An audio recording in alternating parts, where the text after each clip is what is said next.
Bismillahirrahmanirrahim. Assalamualaikum warahmatullahi wabarakatuh. Nama saya Fira Asia Cahyaningrum, mahasiswi dari Fakultas Tarbiyah dan Keguruan, Program Studi Pendidikan Guru Madrasah Ibtidaiyah Universitas Islam Negeri Sunan Ampel, Surabaya. Di sini saya akan mempresentasikan tentang proses pembukuan dan pembakuan Al-Quran. Sebelum saya menjabarkan tentang proses pembukuan dan pembakuan Al-Quran, terlebih dahulu saya akan menjelaskan tentang pengertian Al-Quran. Dalam kitab Tashrih Islam karangan Syekh Muhammad Al-Hudori, di situ tertulis Al-Quran huwa kalamullah ta'ala al-munazzilu ila qalbin Nabi sallallahu alaihi wasallam biwasitatil Jibril munajjaman wal mu'jizu walau bisuratum minhu wal muta'abbadu bitilawatihi wal mangkulu ilaina bitawatir al mabdu'u bisuratil Fatihah wal mahtumu bisuratin Nas. Al-Quran adalah kalam Allah yang diturunkan kepada Nabi Muhammad SAW melalui perantara malaikat Jibril secara berangsur-angsur. Disebut sebagai mukjizat walau hanya dengan satu surat. Diawali dengan surat Al-Fatihah dan diakhiri dengan surat An-Nas. Setelah penjelasan tentang pengertian Al-Quran, saya akan melanjutkannya dengan menjabarkan proses pembukuan dan pembakuan Al-Quran. Proses ini dimulai pada masa Rasulullah SAW, di mana ayat Al-Quran berangsur-angsur turun kepada beliau. Pada saat ayat-ayat Al-Quran turun, Rasulullah menyampaikannya kepada para sahabat untuk dihafalkan dan difahami. Rasulullah juga memerintahkan Zaid bin Thabit untuk menulisnya. Namun, banyak juga dari para sahabat menulisnya sendiri untuk pribadi mereka masing-masing. Mereka menulis ayat-ayat Al-Quran tersebut di objek-objek yang ada seperti pelepah kurma, tulang-tulang hewan, lempengan batu, dan lain sebagainya, sehingga ayat-ayat Al-Quran tersebut berserakan, tidak terkumpul menjadi satu. Rasulullah juga tidak memerintahkan untuk mengumpulkan ayat-ayat tersebut menjadi satu, karena Rasulullah masih menunggu ayat-ayat yang turun selanjutnya dan juga ayat-ayat yang akan menasih ayat-ayat lainnya. Maka dengan penjelasan ini bisa kita simpulkan bahwa Al-Quran sudah ditulis sejak masa Rasulullah SAW. Periode selanjutnya yaitu pada masa kekhalifahan Abu Bakar radhiyallahu an. Setelah Rasulullah wafat, para sahabat menunjuk Abu Bakar untuk menjadi khalifah. Pada masa pemerintahannya banyak bermunculan permasalahan-permasalahan seperti banyak orang muslim yang murtad, gerakan anti zakat, dan orang-orang yang mengaku nabi yang dipelopori oleh Musailamah al-Kadzab. Pada masa ini juga terdapat perang Yamamah, yang mana pada perang ini banyak menewaskan para penghafal Al-Quran, sehingga Umar bin Khattab merasa khawatir Al-Quran akan punah dan tidak akan terjaga. Kemudian Umar bin Khattab mengusulkan kepada Abu Bakar untuk membukukan Al-Quran yang masih berserakan.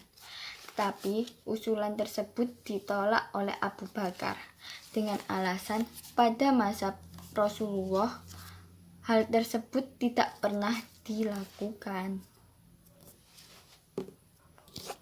Namun Umar bin Khattab berhasil meyakinkan Abu Bakar bahwa apa yang akan dilakukan ini adalah untuk kebaikan. Akhirnya, pengumpulan lembaran-lembaran Al-Quran ini disetujui oleh Abu Bakar walaupun dengan sangat terpaksa. Umar juga memberi alasan agar Al-Quran tetap terjaga eksistensinya di tengah-tengah umat Islam. Pada masa kekhalifahan Umar bin Khattab, tidak ada penyusunan atau permasalahan tentang pembukuan Al-Quran, karena hal tersebut sudah dianggap menjadi kesepakatan. Lembaran mushaf Al-Quran yang dikumpulkan pada masa Abu Bakar dipegang oleh Umar bin Khattab. Kemudian ketika Umar bin Khattab wafat, lembaran mushaf tersebut berada pada Sayyidatina Hafsah bin Umar, yakni istri Rasulullah, sesuai dengan wasiat yang Umar berikan. Periode selanjutnya pada masa Khalifah Utsman bin Affan. Pada masa ini penyebaran Islam bertambah luas. Namun pada periode ini banyak sekali perbedaan bacaan Al-Quran. Mereka membaca Al-Quran mengikuti dialek daerah masing-masing, meskipun perbedaan tersebut disandarkan pada Rasulullah. Tetapi keadaan tersebut bukan berarti tidak menimbulkan keraguan pada generasi berikutnya yang tidak secara langsung bertemu dengan Rasulullah SAW. Para sahabat khawatir perbedaan tersebut akan membawa perpecahan dan penyimpangan pada kaum muslimin. Maka mereka sepakat untuk menyalin lembaran-lembaran Al-Quran yang telah dikumpulkan pada masa Abu Bakar untuk disalin. Dengan adanya kesepakatan tersebut, maka Utsman mengirim surat kepada Hafsah yang berisi, "Kirimkanlah pada kami lembaran-lembaran yang bertuliskan Al-Quran.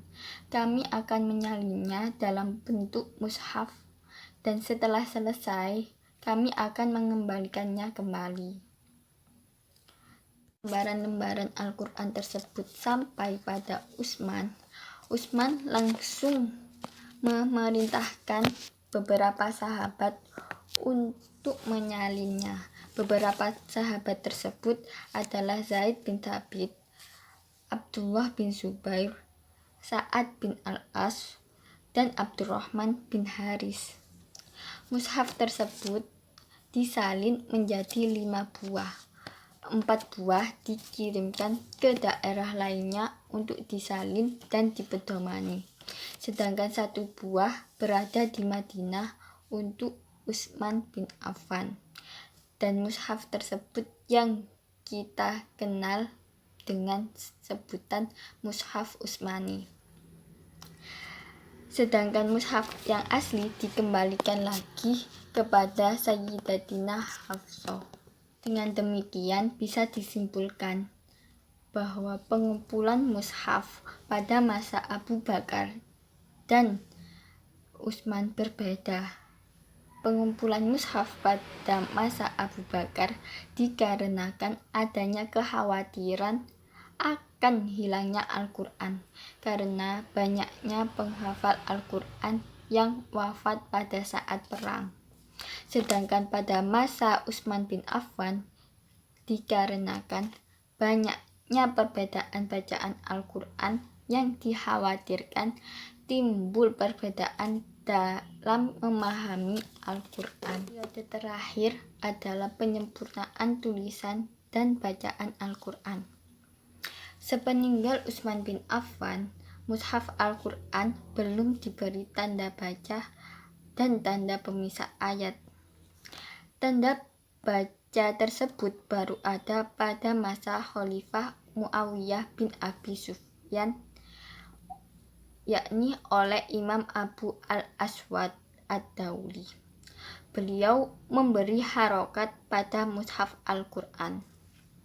Selanjutnya, pada masa Khalifah Abdul Malik bin Marwan, dua murid dari Al-Aswad ad-Dauli, yakni Nasar bin Hashim dan Yahya bin Ya'mar, memberi tanda untuk beberapa huruf yang sama, seperti ba, ta, tha. Saya akan mengakhiri presentasi saya dengan kesimpulan. Proses pembukuan dan pembakuan Al-Quran dimulai sejak masa Rasulullah SAW, sehingga sampai saat ini kita bisa merasakan manfaat yang luar biasa, yaitu dengan adanya mushaf yang sudah dengan mudah kita pelajari karena bacaan atau tulisannya telah dibukukan dengan tidak adanya perselisihan sebagaimana yang terjadi pada masa sahabat dan tabi'in. Demikianlah beberapa hal yang bisa saya sampaikan. Kurang lebihnya saya minta maaf karena saya hanya manusia biasa yang tidak luput dari kesalahan. Saya akhiri di sini. Wassalamualaikum warahmatullahi wabarakatuh.